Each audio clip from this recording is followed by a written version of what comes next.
ഉണ്ണിയപ്പത്തിന് ആവശ്യമുള്ള സാധനങ്ങൾ: 1 കപ്പ് മൈദ, 1 കപ്പ് പുട്ടുപൊടി, 4 ശർക്കര, 1 ടേബിൾ സ്പൂൺ കരിഞ്ജീരകം, പാൽ എത്ര വേണ്ടിവരുമെന്ന് ഞാൻ ആക്കുമ്പോൾ പറഞ്ഞു തരാം. ആദ്യം തന്നെ ശർക്കര ഉരുക്കിയെടുക്കാം.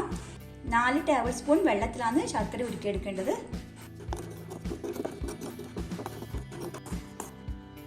ശർക്കര ഉരുക്കി വന്നിട്ടുണ്ട്. ഇനി ഇത് തണിയാൻ വെക്കാം. ആദ്യം തന്നെ 1 കപ്പ് മൈദ,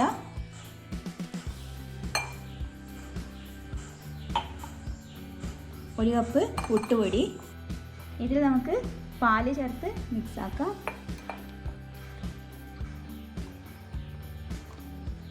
മുക്കാൽ ഗ്ലാസ് പാലാണ് ഇതിനെ മിക്സാക്കാൻ ഉപയോഗിച്ചത്.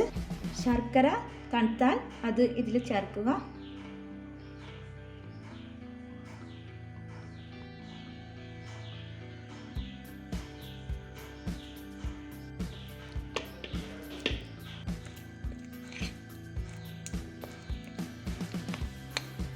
ഇതിൽ കരിഞ്ജീരകം ചേർക്കാം.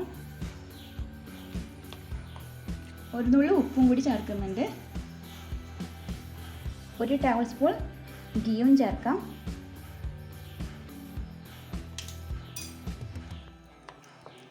ഇതിൽ തേങ്ങക്കൊത്ത് ഉണ്ടെങ്കിൽ ചേർക്കാം. എൻ്റെ കയ്യിലില്ല, അതുകൊണ്ട് ഞാൻ ചേർത്തിട്ടില്ല. മിക്സിയിലിട്ട് ഒന്ന് അരച്ചെടുത്തിട്ട് വരാം. ഞാനിത് അരച്ചെടുത്ത് വന്നിട്ടുണ്ട്.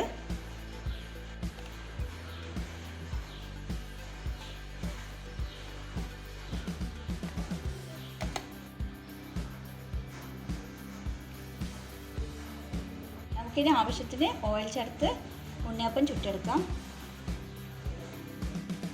ഓയിൽ ചൂടായിട്ടുണ്ട്. ഇനി നമുക്ക് ഉണ്ണിയപ്പം ചുട്ടെടുക്കാം.